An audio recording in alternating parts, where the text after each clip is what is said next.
오늘은 선한 싸움을 싸우며 믿음과 착한 양심을 가지라. 선한 싸움을 싸우며 믿음과 착한 양심을 가지라. 이런 제목으로 하나님 말씀 나누도록 하겠습니다.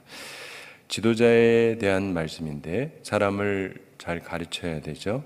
율법을 불법하게 사용하지 말고 적법하게 사용해야 함을 말씀하고 있습니다. 지도자 디모데를 향한 직접적인 교훈이 오늘 말씀에 있는데 18절부터 20절에 있죠. 우선 중요한 명령이 18절과 20절에 나옵니다. 그러면서 18절과 19절에 나오죠. 그리고 실패한 사람들에 대한 이야기, 이런 얘기가 나오고 실패의 예로서 20절에서 두 사람에 대한 이야기가 나오고 있습니다. 자, 우리에게 있어서도 매우 중요한 부분인데 우선 18절 말씀 함께 읽어보겠습니다.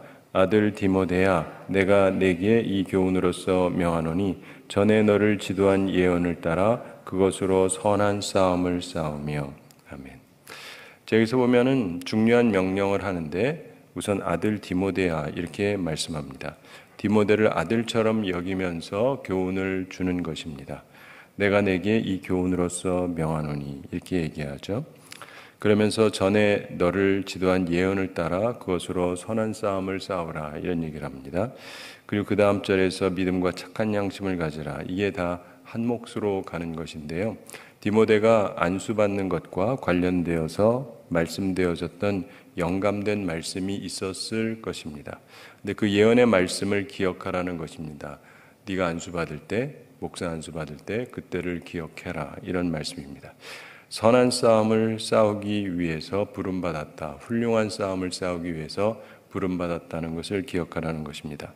아마도 당시 교회의 예언자들이 디모데를 선한 싸움을 싸울 사람으로 지명한 것 같다. 이렇게 성서학자들이 봅니다.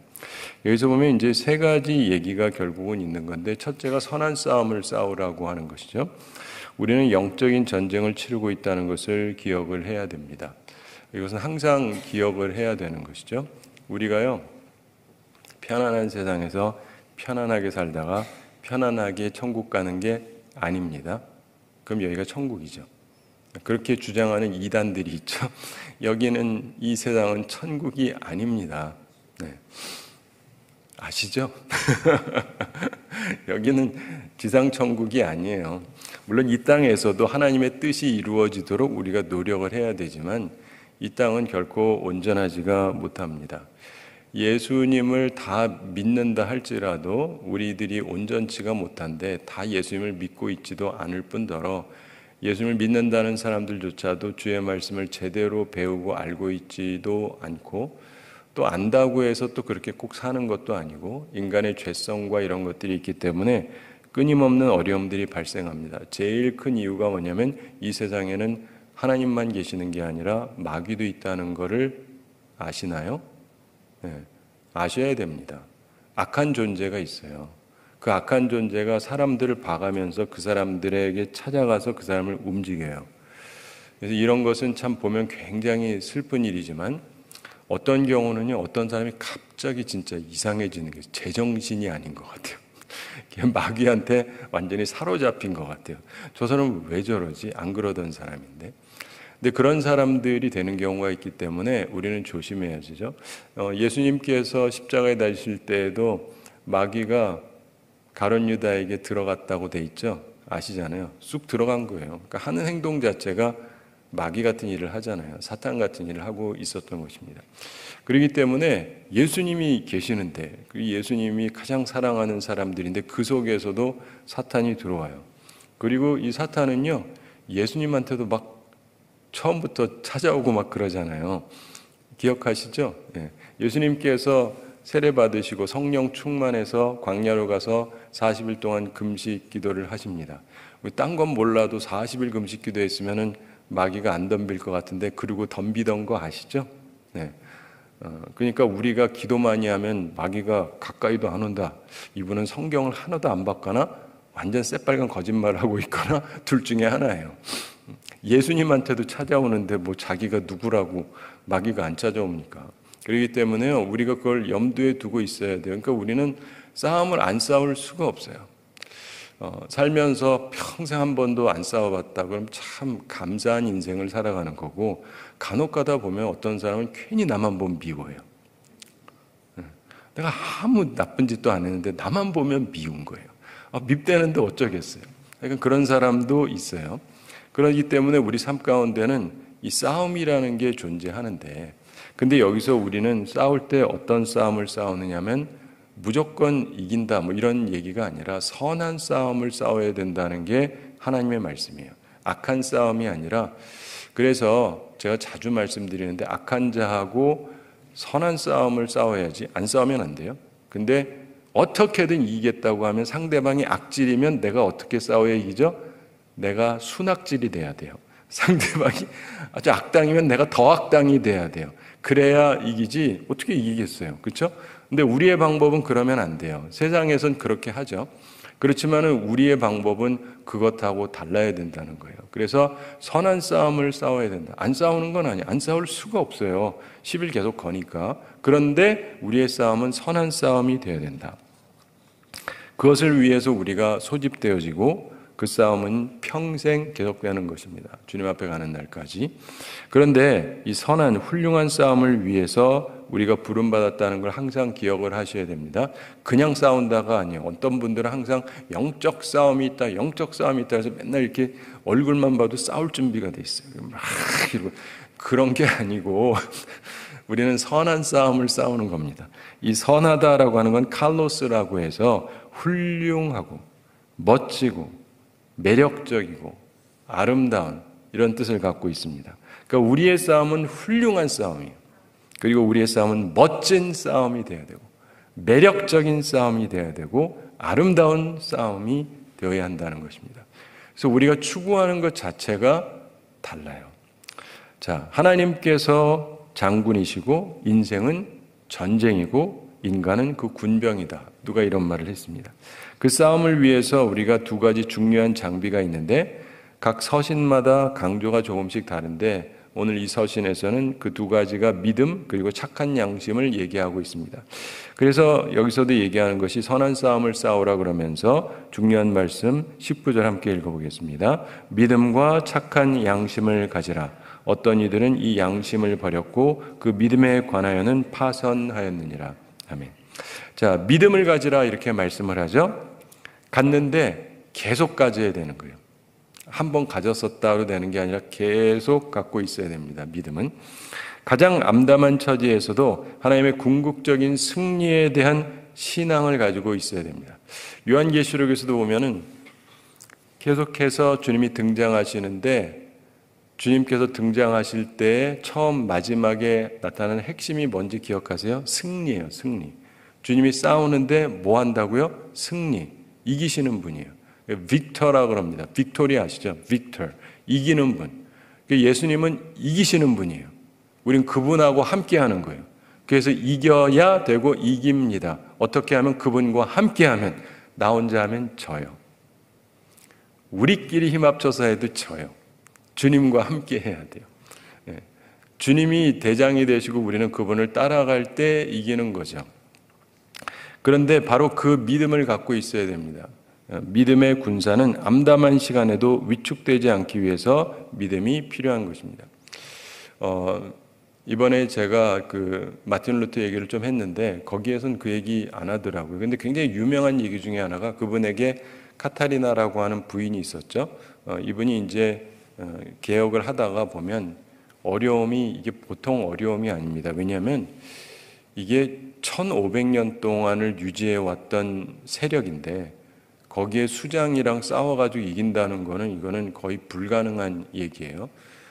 그런데 그가 거기에서 종교개혁을 하긴 하는데 너무 힘드니까 이분이 침체에 빠지게 돼요. 사람이 다 그렇지 않습니까? 내 나름대로 노력하고 뭐 열심히 하다가도 보면은 어느 날 야, 이거 해봤자 소용이 없구나.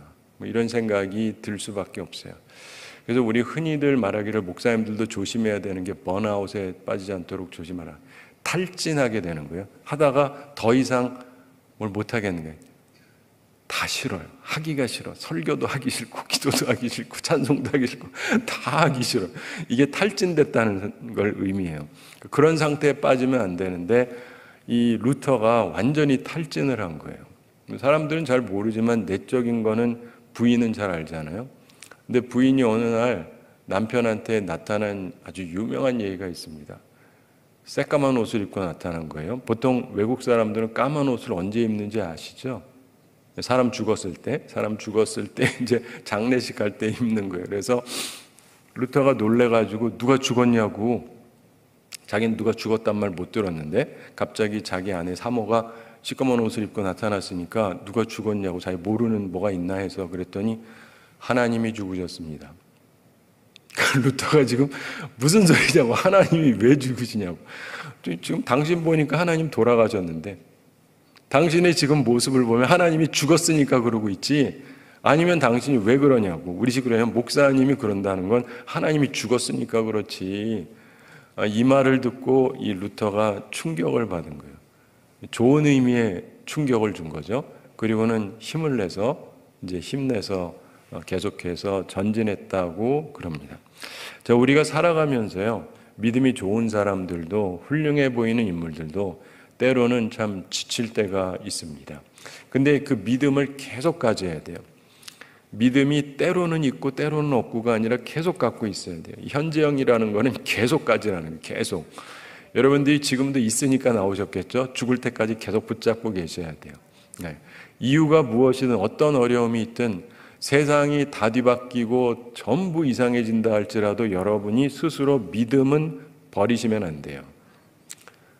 그래서 제가 간혹 가다가 이제 때때로 얘기를 하는데, 우리 세례 받을 때도 그렇고 항상 여기서 이 세례 받으시면 평생 주님에 대한 마음이 변하면 안 된다고. 근데 믿음 생활하다 보면 그런 일이 없기를 바라지만, 우리 교회 이제 교인이 되잖아요, 세례 받으면. 그리고 저랑 믿음 생활 알고 이렇게 지낼 텐데, 가능하면 항상 좋으면 좋겠지만 살다가 보면 어느 날 이유가 무엇이든 김용일 목사가 너무 밉다, 꼴도 보기 싫다, 저 인간 때문에 교회 나오기 싫다, 그러면 어쩔 거냐? 물론 이제 극복하고 해야 되겠죠. 그런데 저는 그런 얘기를 때로 해드려요. 근데 도저히 이 교회 못 다니겠다. 목사도 그렇고 장로도 그렇고 교인도 그렇고 난 너무 마음에 안 들어서 교회를 못 다니겠다. 그때 많은 분들이 잘못 가르치는 게 있어요. 우리 교회 나가면 절대 안 된다. 딴 교회 가면 절대 안 된다. 교인 관리를 하느라고. 근데 저는 좀 이상한 얘기를 해요. 우리 교회 안 다녀도 되니까 딴 교회라도 다니라고. 목사가 이상한 소리를 하죠. 그러니까 무슨 말이냐면, 주님을 향한 마음은 버리면 안 되잖아요. 오해하지 마세요. 딴 데로 가라고 막 이렇게 얘기하는 건 아니에요. 그런데 정말 중요한 거는 저에 대한 충성이 아니고 우리 교회 충성이 아니라 주님에 대한 충성이고 교회 전체에 대한 충성이잖아요. 그렇기 때문에 우리가 그거를 놓치면 안 됩니다. 믿음은 절대로 버리면 안 돼요. 영 아니다 싶으면 딴 데를 가더라도 믿음은 절대 버리시면 안 돼요. 그러므로 여러분도 그거를 꼭 기억하시기 바랍니다. 많은 사람들이 한국에 보면 가난한 교인들이 많다 그러죠. 안 나가. 어디를 안 나가요? 교회를 안 나간다고? 교회를 떠나서 밖으로 안 나가면 좋은데 그게 아니라 교회로 안 오겠다는 의미에서 안 나가가 꽤 많다는 거예요. 100만이다, 200만이다 이러는데, 사실은 제가 생각하기엔 그렇습니다. 제가 말한 거를 많은 교회들이 가르치면 교회 어딘가 나갈 거예요. 그렇죠? 우리 교회 마음에 안 들면 하남에도 교회 여러 개 있어요. 모르시나? 있어요. 그리고 서울에도 있고 많이 있어요. 그런데 여기가 아니면 안 된다. 가면은 무슨 배신자 취급만 하고 그러다 보니까 여기 아니면 안 된다 하니까 그냥 아예 안 가버리는 사람이 너무 많아요. 그래서 저는 조금 약간 이상한 얘기를 하는 거예요. 딴 데라도 꼭 가시라고. 그래서 항상 여러분이 기억을 하셔야 돼요. 주님을 향한 믿음을 잃어버리면 안 돼요. 주님을 향한 믿음을 잃어버리면 안 돼요. 그럼 싸움을 못하게 돼요. 믿음이 있어야 싸울 거 아니겠어요.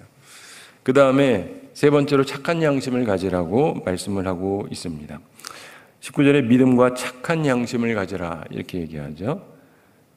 좋은 항해사는 배의 키를 버리지 않습니다. 키를 버리는 순간 그냥 배가 아무렇게나 가버리는 거거든요. 우리가 붙잡고 있어야 돼요. 내 마음 상태를. 무엇보다도 내 마음을 지켜야 되는데 착한 양심, 그것이 성도의 배를 항구에 이르도록 안내해주는 키입니다. 성령에 의해서 하나님의 말씀이 마음에 적용될 때 그 말씀의 명령에 순종하는 그런 양심을 가지고 있어야 되는 것입니다. 우리 디모데전서 1장 5절에서도 선한 양심이라는 말씀을 합니다. 여기서는 착한 양심, 거기서 선한 양심 그러죠. 양심이 굉장히 중요한 것입니다. 양심은 자기 자신을 직시하는 것이죠. 그래서 속에 수치가 없는 것, 그것이 올바른 양심입니다. 그리고 이후에 디모데전서 3장 9절에도 보면 집사에 대해서 깨끗한 양심에 믿음의 비밀을 가진 자라 할지니 이렇게 얘기합니다. 교회 집사님들도 양심이 깨끗해야 돼요. 그런 마음으로 살아야 됩니다. 우리가 양심에서 떠나게 될 때 참다운 믿음에서 떠나게 된다는 중요한 교훈을 이곳에서 배우게 됩니다. 저는 교회 개척을 2번을 했었는데 창립 개척, 제가 교회 시작하면서 교회 이름도 짓고 이렇게 2번을 했는데 처음에는 좀 나이가 어려서 30대여서 약간 생각이 좀 적었고 한 번은 이제 40대였기 때문에 조금 더 생각이 있었어요. 그래서 이제 교회 내규를 만들었는데 그 내규에 제가 집어넣었던 제일 중요한 게 뭔지 아세요? 착한 양심. 보통 교회도 그런 말 안 넣잖아요. 근데 성경에 있는 말이에요. 우리 주의를 하는데 제발 착한 양심으로 하자. 선한 양심으로 하자. 그렇죠? 재직들도 그렇고 장로님들도 그렇고 목사는 모든 사람들이 정말 선한 양심으로 착한 양심으로 하면 별 문제될 게 없어요. 근데 착한 척 하는데 문제죠. 양심 있는 척 하는데 문제죠. 사실은 착하지도 않고 양심도 없고 이런 데서 많은 교회 문제가 생겨요. 제가 느끼는 것은 진짜 우리가 하나님 앞에서 선한 양심, 착한 양심으로 주의를 해야 되는데 그걸 전혀 강조하고 있지를 않아요. 근데 사실 그게 가장 핵심적인 것입니다. 예수님이 마음이 청결한 자는 복이 있나니 하나님을 볼 거라 그러잖아요. 마음이 청결하다는 건 순수하다는 거예요. 동기 자체가 순수해야 돼요. 어떤 일을 할 때 어떤 사람들은 포장을 잘해요. 동기가 순수한 것처럼. 그런데 사실은 그게 아닌 경우가 많죠. 근데 우리의 동기 자체가 순수해야 돼요. 진짜 순수해야 돼요. 내가 그렇게 왜 하느냐. 그게 순전해야 됩니다. 그런 분들은 하나님을 보게 돼요. 하나님을 알게 되고 하나님을 만나게 되고 하나님의 도우심을 받게 돼요. 이게 신앙생활의 핵심이고 이게 주의 제자들이 살아야 되는 길이에요. 근데 교회를 다니면서 바리새인의 누룩이 들어오면 큰일 나요. 믿음 좋은 척. 이들 할 거 다 하거든요. 출석도 잘해요. 헌금도 잘해요. 11조도 잘하고 그리고 금식도 잘하고 기도도 잘하고 구제도 잘하고 다 잘해요. 근데 속은 온전치 못하다는 게 예수님의 판단이잖아요. 그 바리새인의 누룩이 우리 속에 들어오지 않도록 조심하라는 거예요. 그래서 우리도 표면만 말짱하고 속이 안 좋으면 안 되는 거예요. 저는 어려서부터 많은 생각을 했는데 그래서 목사로서 사는데 사람들 앞에서 아무래도 좀 덕스럽게 보여줘야 되잖아요. 그러니까 그러다 보면은 포장을 하기가 쉽습니다. 네, 잘 모르시겠지만 그래서 목사님들이나 사모님들이나 자기 포장을 어느 정도 해요. 안 하면은 안 돼요. 왜냐하면 있는 대로 했다가는 스스로가 덕스럽지 못한 사람들이 너무 많아서 차라리 포장하는 게 낫습니다. 그런데 정말 중요한 건 포장이 아니라 깨끗해지는 거죠. 그렇죠? 청결함으로 보여지는 게 난 거지 포장 너무 더러운 상태로 보이는 것보다는 포장이 날지는 모르겠지만 주님이 원하시는 건 그게 아니거든요. 화장을 하는 게 아니라 씻으라는 거예요. 깨끗해야지 깨끗한 척하는 게 우리의 목표점이 되면 안 돼요. 그래서 여러분도 이걸 생각하셔야 돼요. 지금 사도 바울이 이거를 누구한테 얘기하는 거예요? 지도자한테, 목사한테. 우리는 선한 싸움을 싸우는 것이다. 그렇기 때문에 믿음을 가져야 되고 선한 양심, 착한 양심을 갖고 있어야 된다. 이게 오늘 한국교회에도 꼭 필요한 것입니다. 예전에 비해서 포장은 굉장히 잘하시는 것 같아요. 우리나라가 옛날에 일본을 많이 싫어했습니다. 일본을 욕할 때 뭐라 그랬는지 아세요? 이들은 이중적이라 그래요. 그거 아시죠? 이 사람들은 포장을 엄청 잘합니다. 아무리 기분 나빠도 하이, 하이, 하이 그러면서 이렇게 훈련을 시켜요. 그래서 속으로는 그냥 죽일 놈 하면서도 하이 이렇게 하게 훈련을 시켜서 일본 사람들은 어디를 가도 사람들이 좋아해요. 예, 이 포장이 너무 잘 돼 있으니까. 속으로는 칼을 갈면서 언젠간 내가 너 죽이겠다 하는데도 하이 하고 있으니까. 그래서 우리가 일본 사람들 이렇게 나쁘다고 얘기를 하는데 제가 한국을 오래 떠났다가 왔더니 이게 완전히 일본화가 된 것 같아요. 저처럼 말하는 사람 처음 볼 거예요. 이런 얘기하면 안 되는데, 이런 얘기하면 또 미움받죠. 우리가 뭘 닮았다 그러느냐. 그러니까 이게 더 문제예요. 자기가 이상해지고 이상해진 것도 모르니까. 우리나라가 이상해졌어요. 포장이 너무 괜찮은. 딱 일본 같은데 사실은 어찌 보면 일본보다 더한 것 같아요. 속은 영 아닌데 겉만 멀쩡해요. 이게 사회 전반이 그래요. 교계도 그렇고. 그래서 왜 그러지? 옛날에는 조금 그 거친 면은 있어도 그래도 솔직한 면이 있었는데 요즘은 솔직이라는 걸 보기가 어려워요. 그러니까 저게 저 사람이 진짜인지 가짜인지도 알기가 어려워요. 몇 년 지나서야 아니었구나를 알 수 있을 정도로 하여간 포장을 너무 잘하는데 근데 그러면 안 돼요. 특별히 크리스찬은 그러면 안 되잖아요. 그렇죠? 네.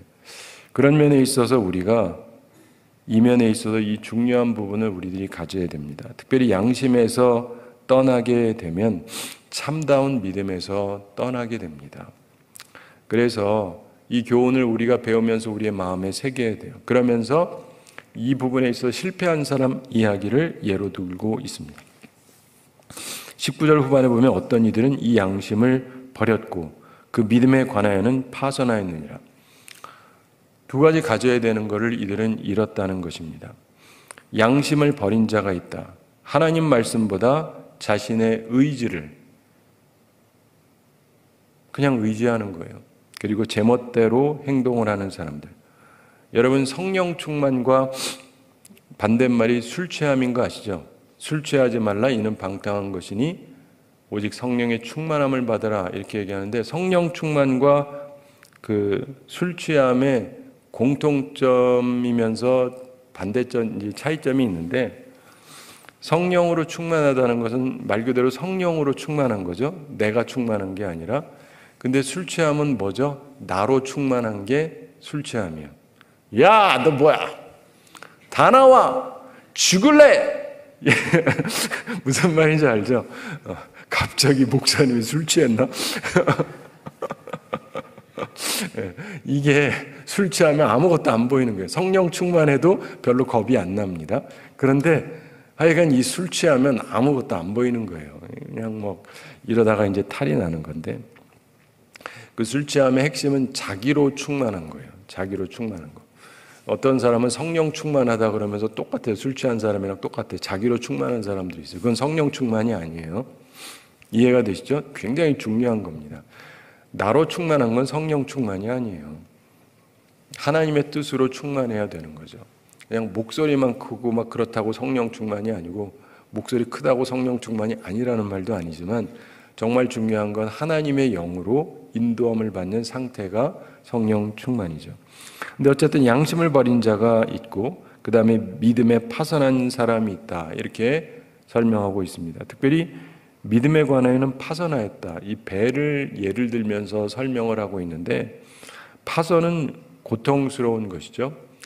배를 타고 있다가 배가 파선하게 되면 물에 빠져 죽게 되잖아요. 굉장히 고통스러운 상황입니다. 그래서 이런 일이 있으면 안 되는데 신앙적인 파선은 얼마나 무서운 것이겠습니까? 예수님의 제자들이 예수님하고 함께 배를 타고 가다가 풍랑이 있는데 처음엔 자기들이 애를 써보다가 안 되니까 예수님을 깨우잖아요. 죽게 생겼으니까 겁이 나니까 깨웁니다. 왜요? 그거 뭐 빠지면 어때요? 물밖에 안 되는데가 아니거든요. 이게 파선돼가지고 물에 빠지면 이게 보통 고통스러운 게 아니니까 살아날 수도 없고 그러니까 예수님 붙잡고 깨우는 거였죠. 그런데 신앙면에 있어서 파선한다. 이건 정말 무시무시한 것입니다. 그래서 이렇게 되지 않아야 돼요. 사랑하는 성도 여러분, 믿음에 관하여 파선하는 사람들이 생각보다 굉장히 많습니다. 네, 굉장히 많아요. 여러분 가나안 교인이라고 그러는데 가나안 교인이 많다 그러는데 그보다 더 많은 게 교회 다니다가 안 나오는 사람이 다 가나안 교인이 아니에요. 교회 나올 생각은 있는데 안 나온다라고 할 때 가나안 교인이라고 그러고, 교회 다녔지만 다시는 다닐 생각 없이 안 나오는 사람은 수백만 명이에요. 수백만 명이 교회를 다녔었는데 다시는 다닐 생각 없이 안 나오는 사람, 가나안 교인이 아니에요. 이런 사람들이 그보다 훨씬 몇 배가 더 많아요. 이유가 뭘까요? 믿음에서 파선했기 때문이에요. 교회를 다녔어요. 어떤 교회를 어떻게 다니다가 그 모양이 됐는지까지는 모르겠지만 이들은 믿음이 완전히 파선을 한 거예요. 나름대로 내가 다닐 생각은 있는데 여러모로 그래가지고 좀 쉬고 있다가 아니라 아예 교회는 안 간다요. 어떠한 경우에도 안 간다. 왜요? 믿음이 파선했으니까. 한국 교회의 현황, 단순히 교회를 많이 나온다 안 나온다, 교회가 잘 된다 안 된다는 걸 떠나서 한국 교회가요, 믿음에 파선한 사람들이 너무 많아요. 사람들이 이걸 잘 모르시는 것 같아요. 너무 많아요. 다니는 사람에 못지않을 정도로 수많은 사람들이 믿음에 파선을 한 거예요. 근데 왜 그렇게 됐습니까? 선한 싸움을 싸우고 있지 않으니까. 믿음을 지키고 있지 않으니까. 선한 양심도 안 갖고 있고. 그러면서 결국은 파선을 한 것입니다. 사랑하는 성도들, 우리 한국 교회를 보면서 이 말씀은 정말 필요한 말씀이에요. 다시금 이 말씀을 붙잡고 한국 교회가 온전해질 필요가 있습니다. 그런데 그러면서 실패의 예에 대해서 말씀하고 있습니다. 20절 함께 읽어보겠습니다. 그 가운데 후메네오와 알렉산더가 있으니 내가 사탄에게 내준 것은 그들로 훈계를 받아 신성을 모독하지 못하게 하려 함이라. 아멘. 자, 그들로 훈계를 받아 신성을 모독하지 못하게 하려 함이라. 이걸 예전에 개역성경에서 저희로 징계를 받아 회방하지 말게 하려 함이니라. 이렇게 말씀했습니다. 그래서 두 명의 사람을 얘기하고 있습니다. 그 가운데 후메네오와 알렉산더가 있으니 이렇게 얘기합니다. 후메네오라고 하는 사람, 결혼의 신 후멘에서 그의 이름이 파생된 것으로 성서학자들이 보는데 디모데후서 2장 17절 18절에서 다시금 언급이 됩니다. 지금 이게 디모데 전서고 디모데 후서에서도 이 사람 이름이 또 언급이 돼요. 부활에 관한 이단설을 주장했던 것 같습니다. 그냥 바로 뒤에 있으니까 디모데후서 2장 17절 18절을 보시면 이런 말씀이 나와요. 그들의 말은 악성 종양이 퍼져나감과 같은데, 악성 종양이 퍼져나간다. 이게 뭔지 아시겠습니까? 암적인 존재다 이거예요. 암의 무서운 것은 이게 자꾸 퍼지기 때문에 문제거든요. 꼭 암 같은 존재다. 그 중에 후메네오와 빌레도가 있느니라. 오늘 말씀 후메네오, 이 사람이 여기도 또 언급이 돼요. 그러면서 18절에 진리에 관하여는 그들이 그릇되었도다. 부활이 이미 지나갔다 하므로 어떤 사람들의 믿음을 무너뜨리느니라. 부활은 이미 지나갔다, 없다예요. 사람들의 믿음을 무너뜨린다. 우리 기독교의 핵심 중에 하나가 부활인데, 핵심 중에 하나가 아니라 핵심이죠. 죽음이 있는데 부활이 있는데 이거를 없다는 거예요. 사람들의 믿음이 파손되도록 만들었다. 하여간 그런 사람이 있었고, 자기만 무너지는 게 아니라 남들까지 무너뜨리는 거죠. 그리고 알렉산더라는 사람도 있다고 오늘 말씀에서 얘기하죠. 20절에 후메네오와 알렉산더가 있으니, 알렉산더라고 하는 건 아주 흔한 이름입니다. 알렉산더 대왕도 우리가 잘 알고, 그 말의 뜻은 사람들의 방어자 이런 뜻입니다. 이름 자체는 괜찮은 이름이죠. 그런데 이 후메네오하고 알렉산더가 바로 에베소 이단들의 지도자였던 것 같습니다.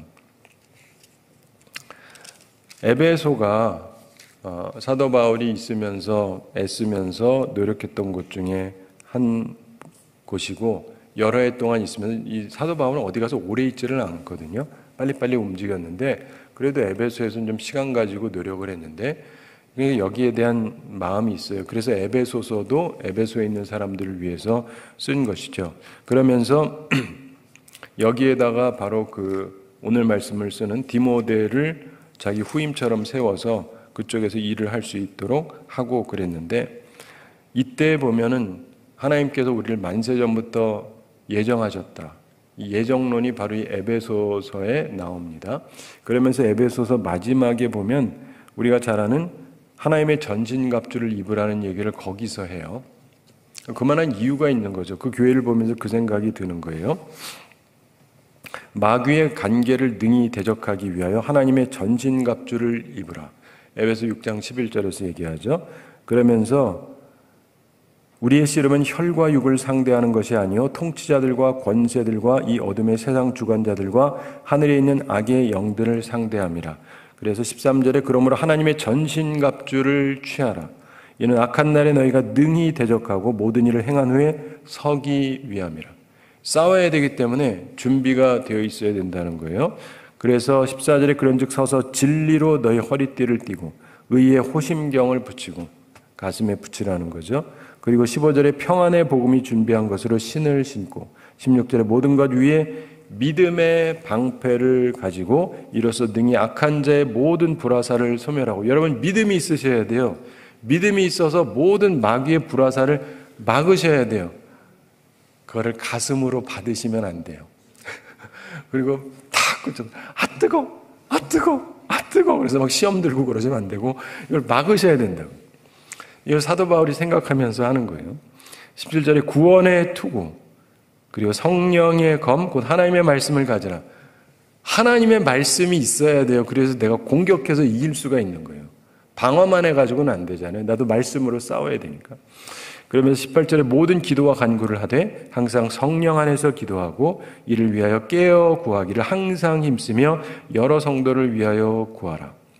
기도의 필요성을 얘기하면서 19절에 또 나를 위하여 구할 것은 내게 말씀을 주사 나로 입을 열어 복음의 비밀을 담대히 알리게 하옵소서 할 것이니.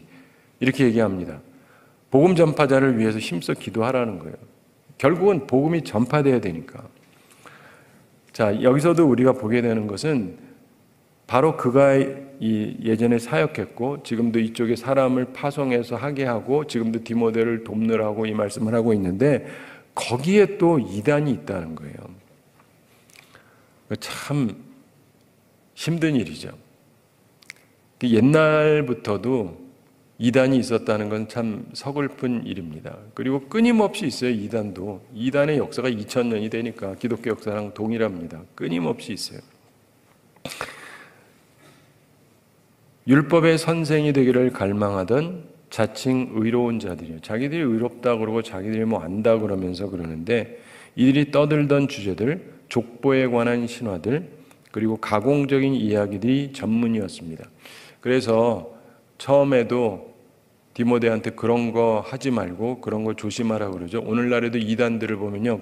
그 부분에서 아주 전문가들이에요. 족보에 관해서 전문가들이고 가공적인 이야기를 굉장히 많이 만들어요. 가서 보면 못 듣던 재밌는 얘기가 불인장 많습니다. 가서 확인하지 마세요. 재밌네 그러지 말고. 그러다가 확 당하는 거예요. 사기꾼한테 당하는 데는 또 그만한 이유가 있어요. 자꾸 그런 얘기 듣다 보면 또 혹해지는 사람들이 있으니까. 자, 그런데 여기서 보면은 그 가운데 후메네오와 알렉산더가 있으니 내가 사탄에게 내준 것은 이렇게 말씀하고 있습니다.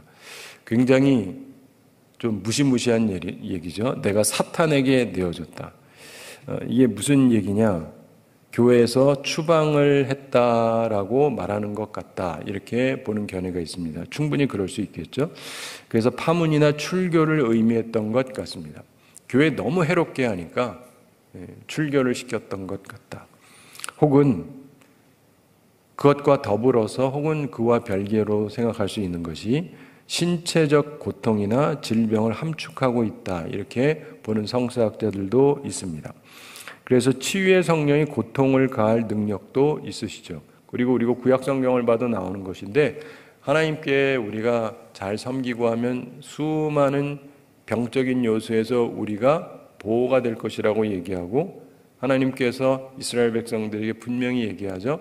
우리가 하나님의 백성인데 하나님의 법을 안 지키면 수많은 병들이 우리한테 임할 거라고 얘기하는 거 아세요? 네. 표정이 아시는 것 같기도 하고 모르는 것 같기도 하고, 예수를 믿으면 절대로 아프지 않고 치유만 벌어지고 그러는 것이 아니고, 오히려 주님을 잘 섬기지 않으면 남들이 생기는 그 안 좋은 병들이 우리한테 올 수 있다가 성경 말씀이에요. 그러므로 우리가 하나님 앞에서 온전히 살기 위해서 노력을 해야 돼요. 그래서 야고보서에서도 그러잖아요. 뭐 잘못한 게 있으면 병이 나고 그러면 때로 죄가 있으면 죄를 고백하라 그래요. 왜냐하면 죄 때문에 발생하는 경우도 있으니까. 그 경우는 죄 회개를 먼저 해야 되니까. 그리고 어떤 경우는 죄 때문이 아닌 경우도 있어요. 근데 어쨌든 간에 하나님께서 우리에게 주는 말씀을 따라 살아가는데 이들은 하나님이 이 말씀을 통해서 가르쳐 주는 게 사탄에게 내어졌다. 그래서 바로 이 두 사람들 위에 어떤 육체적인 벌이 내려지기를 기도했던 것 같다라고 보는 성서학자들도 있습니다. 그래서 결국 이 두 사람이 고통스러운 화를 받고 그것이 그들에게 경고가 되고 벌이 되도록 기도했다라고 보는 성서학자들이 있습니다. 혹은 사탄이 병과 연약함과 죽음을 줄 수 있는데 하나님의 허용 속에서 그렇죠. 죄를 범한 사람에게 사탄이 이런 능력을 발휘하는 것을 내버려 두시는 것을 말하는 것일 수 있다. 이렇게 보는 성서학자도 있습니다. 뭐 이렇든 저렇든 비슷한 이야기죠. 그러면서 훈계를 받아, 예전엔 징계를 받아 이렇게 말씀했습니다. 어린아이를 가르칠 때처럼 교정과 징벌을 통해서 고치려고 하는 것이죠. 단지 목적은 교정을 하는 것이라고 볼 수가 있습니다. 그래서 그들로 훈계를 받아 신성을 모독하지 못하게 하려 함이라. 사랑하는 성도 여러분, 우리가 살아가면서 하나님은요 사랑이신데 좋으신 분인데 지옥이 왜 있을까요? 이단들 중에 그래요. 지옥이 없대요. 왜냐하면 하나님은 사랑이셔서. 이런 걸 이단이라고 하는 거예요. 듣기는 좋죠. 근데 하나님께서 왜 지옥을 만드셨을까요? 첫째, 성경에서 보면은요, 타락한 천사를 집어넣으려고 만드신 거예요. 그 타락한 천사, 마귀가 사람들을 끌어들이는 거예요. 같이 가게 됩니다. 근데 하나님께서 왜 그냥 두시냐면요, 너무 악하기 때문에 이 사람들은 돌이키지를 않습니다. 돌이키지를 않아요. 제가 예전에 어떤 그림을 하나 보면서 지금도 기억나는 특이한 게 있는데, 천국과 지옥에 대해서 어떤 화가가 굉장히 의미심장하게 그림을 그렸는데 참 통찰력 있게 그림을 그렸어요. 근데 보면 천사가 사람들에게 꽃을 이렇게 전달을 해요. 꽃을 전달을 하는데, 그럼 천국과 지옥에 다 꽃을 전달을 해요. 근데 재미있는 사실은 그냥 화가가 그린 그 상상이니까 꼭 성경 말씀은 아니에요. 근데 이제 나름대로 일리가 있다고 볼 수 있는데, 뭐냐면은 천국에는 그게 쭉 내려가면서 그냥 아름다운 꽃이 돼요. 지옥은 내려가는데 어떻게 되는지 아세요? 이게 불로 바뀌어요. 불이 나요. 여러분, 지옥 가는 사람들 보면요, 그리고 하나님 앞에 악한 사람들을 보면 진짜 악한 사람들이 참 많습니다. 그래서 만사를 삐뚤어지게 보는 사람들이 있어요. 만사를 삐뚤어지게 보는 사람이 있어요. 이 철학가들 중에서도요, 비관론자라고 들어보셨는지 모르겠지만 이런 사람들은 그 중에서 아주 유명한 사람, 누구라고 얘기는 안 하겠지만 이 사람은 이렇게 얘기를 해요. 미국 사람들은 아침에, 서양 사람들은 빵을 먹거든요. 빵을 먹는데 각자 집에서 빵을 만들지 않고 보통 빵집이 있습니다. 그럼 이 빵집 하는 사람들은 새벽부터 해야 돼요. 새벽부터 해가지고 아침에 이렇게 해가지고 따끈따끈하게 해서 팔아요. 그럼 사람들이 와서 따끈따끈한 빵을 사다가 먹습니다. 감사한 일이죠? 표정 중에서 뭐 감사하다도 있고 아니도 있는 것 같고, 그런데 이 나쁜 철학자, 누구라고 말 안 하겠지만 이 사람은 그거에 대해서 뭐라 그러는지 아세요? 감사할 이유가 하나도 없다. 왜? 딱 이러셨죠. 바로 이게 맞는 건데. 근데 그 사람은 왜냐? 지가 돈 벌려고 했지 나 위해서 했냐? 이렇게 얘기를 하는 거예요. 이게 그러니까 삐뚤어진 마음이에요. 마음이 물론 따끈따끈한 거 하는데, 왜냐면 그래야 나한테 돈 받을 테니까 돈 받으려고 한 거지 날 위해 한 게 아니다 라고 삐뚤어진 마음을 가지고 있는 거예요. 세상 만사는 있잖아요. 삐뚤어진 사람들은요, 머리도 굉장히 나쁜 건 아니에요. 머리도 굉장히 좋은데 하여간 만사를 삐뚤어지게 보는 거예요. 좋은 것도 절대 좋게 해석을 하지 않습니다.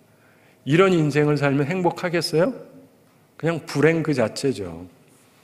우리가 예수님 믿고 살아가는 삶은 변화된 삶을 살아가야 됩니다. 우리 스스로 주의를 해야 됩니다. 정말 이 땅에는 싸움이 있어요. 착한 사람도 있지만 사실 나쁜 사람이 너무 많고 이상한 일도 너무 많고, 근데 그 속에서 우리가 어떻게 해야 되느냐? 싸움을 싸우는데 선한 싸움을 싸워야 됩니다. 그리고 초대교회에도 이런 이단자들이 있었는데 하나님의 징벌이 있었다라고 말씀합니다. 우리는요, 선한 싸움을 싸우는 거예요. 우리의 싸움은 치졸한 싸움도 아니고 치사한 싸움도 아니고 악질적인 싸움도 아니에요. 아름다운 멋있는 싸움이 되어야 하는 것입니다. 그리고 우리들이 그러기 위해서 믿음이 있어야 돼요. 최종적으로 우리가 이길 것이다. 내가 이기는 게 아니라 하나님께서 이기실 테니까. 내가 죽으면 살리실 테니까.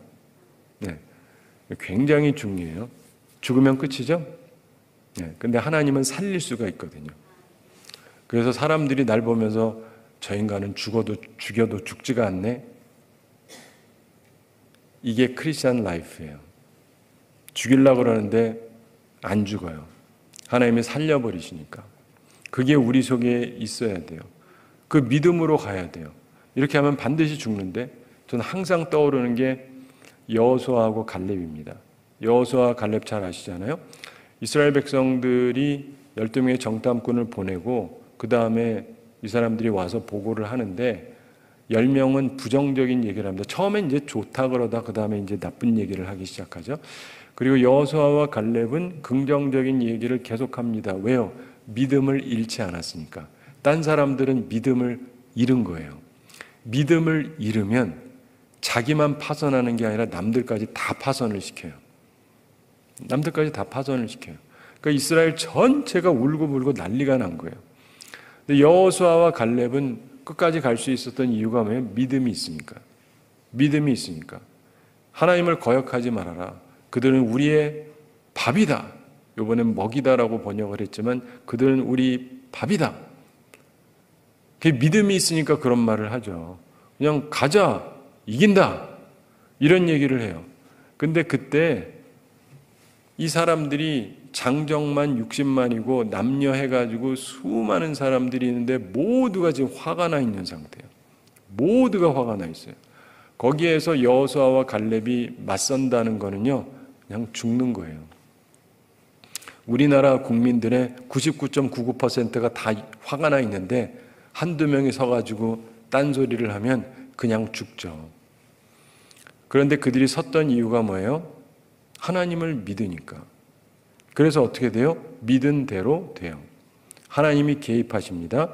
그리고 이 둘을 살리시고 나머지를 다 죽여버리세요. 세상에 그런 일이 어떻게 벌어질 수가 있어요?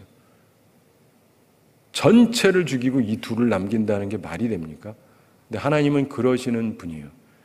누구 편에 쓰신다? 하나님의 말씀을 믿는 사람에게 하나님이 함께 하신다는 거예요. 그러니까 여러분도 믿음을 절대 버리시면 안 돼요.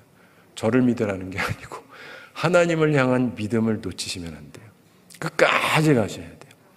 세상 모두가 뒤집어지고 모두가 이상해지고 다 변질이 됐다 할지라도 나는 믿음을 버리면 안 돼요. 그리고 선한 양심, 착한 양심을 항상 가지셔야 돼요. 막 계산을 해가지고 이 상황에서 뭐가 더 유리할까? 뭐가 더 좋을까? 이런 거 하지를 마세요. 그냥 순수하게 사세요. 순수하게. 우리나라는 배우는 게 다 그거예요. 순수하게 살지 말아라. 순수하게 살지 말아라. 바보냐? 인맥이 중요하다. 인맥이 중요하다. 학력이 중요하고 지연이 중요하고 이것들이 중요하다. 맞아요. 하나님이 없으면 그거밖에 없죠. 그러나 우리에겐 하나님이 계시잖아요. 그러니까 착한 양심을 가지시라고요. 선한 양심을. 그럼 하나님이 함께 하십니다. 이 말씀을 기억하면서 하나님 앞에서 온전하게 살아가고 우리는 결코 우리가 파선되지도 않고 또 파선시키지도 않고 온전한 믿음의 삶을 살아가는 그러한 주님의 사람들이 다 되기를 바랍니다. 우리 함께 기도하겠습니다. 사랑의 하나님 아버지, 우리를 사랑하시고 오늘도 저희의 귀한 말씀 주심을 감사드립니다. 주의 말씀을 기억하면서 저희들의 모습을 잘 점검해 보게 해주시고 하나님께서 기뻐하시는 삶으로 승리하는 삶을 살아가는 저희들 되게 하여 주시옵소서. 우리들 앞에 있는 현실도 결코 녹록하지 않고 쉽지 않고 모든 정황들이 쉽지 않지만은 그러나 우리가 주님의 말씀을 붙잡고 주님께서 기뻐하시는 대로 살아가는 주의 사람들 되게 해주시고 주님 앞에 가서 칭찬받는 삶을 살게 하여 주시고 우리로 인하여서 많은 사람들이 구원을 얻고 참된 길로 걸어가고 믿음의 삶으로 회복될 수 있도록 이끄는 좋은 주님의 사람들 다 되게 하여 주시옵소서. 감사드리며 예수님의 이름으로 기도드리옵나이다. 아멘.